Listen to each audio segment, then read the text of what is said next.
სალამი მეგობრებო. უნდა გვეშინოდეს თუ არა სიკვდილის.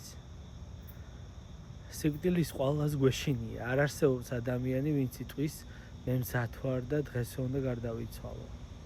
როგორც მოძღვარი, როგორც მღვდელი სასულიერო პირი მონაზონი, ჩემ თავს ყოველთვის ვამზადებ და უფალს ვეუბნები, რომ გამხადე ღირსი გარდაცვალების მერე შენთან ურთიერთობის.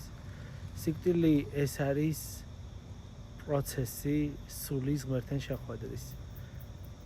ადამიანი ვერც იგრძნობს, რომ მოკვდი, სხეულებრივად იმდანაც საშიში არ არის.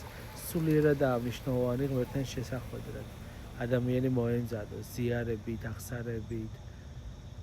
ღმერთმა მოგცეს ძალა და კურთხევა, რომ ეს შევძლოთ. ასე რომ გეშინია, ჩვენ მარტო არ ვართ. მთელი მთელი სამყაროების და სიკვდილის ეშინია. თავარია სიკვდილისთვის კი არ ვიცხოვროთ, ვიცხოვროთ სიცოცხლისთვის. დროს სწორედ სიკვდილით იწყება ახალი სიცოცხლე. გაიხარეთ.